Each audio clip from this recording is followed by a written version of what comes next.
island. "Storms on the northeasterly wind," the man explained. "They can bring enormous waves. You've seen the breakwater in the mouth of Grand Harbour? It is to keep the shipping protected from the Grigal." He nodded towards the chalet. "Now the government wishes for this ruin to become something safe and new, but there is nothing decided, I think." Judith stared at the crumbling remains of balustrades, supported by immense pillars planted on the base that ran out into the water. Richard had told her about the Maltese winters being mild compared to English, but that they brought violent storms. Judith, though she had an affinity with the sea, had difficulty imagining waves so monstrous that they were capable of sucking masonry off such a big structure. Her Sunday scuba dives would certainly slow down in seas like that. If she was going to take an instructor qualification, she'd need to get on with it. "Hello, Giorgio!" a woman called from behind them, above the buffeting of the breeze. The man looked around and waved in acknowledgement. Turning back to Judith, he said, "I must work now." Judith turned and saw a cream coach with a rainbow arcing over a big Z on the side.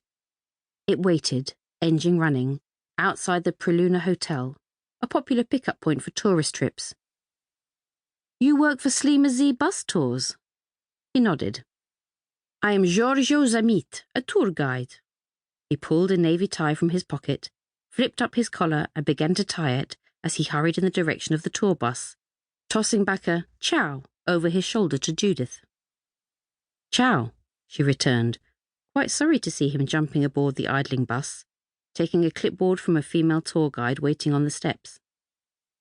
As the bus pulled away, he ducked to wave goodbye to Judith. Shyly, she waved back.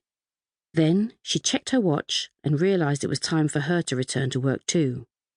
She crossed the promenade, then turned left to follow Tower Road to the Sea Road and Richard Elliot Estate, where she had an appointment with a Scots couple who were looking for a holiday home.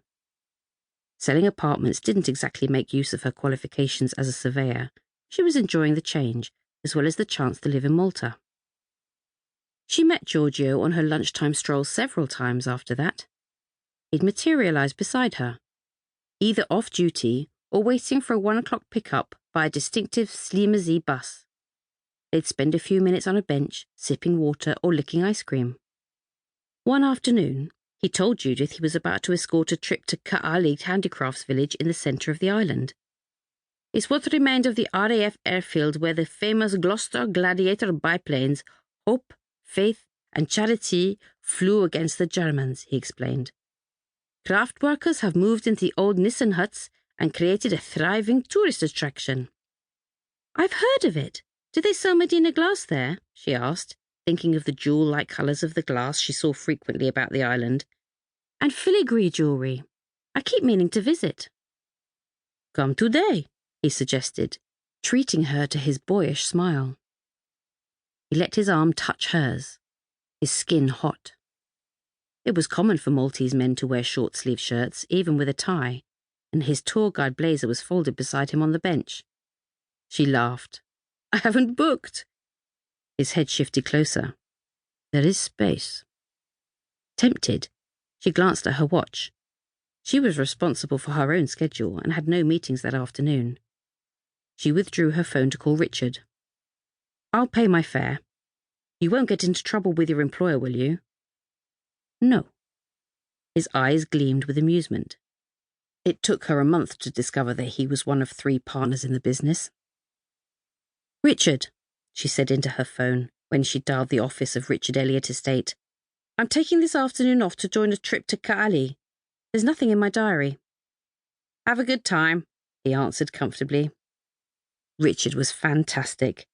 She had such a great relationship with him. It was sometimes difficult to remember that he was her mother Wilma's brother because he was much younger than her, not just in years but in attitude.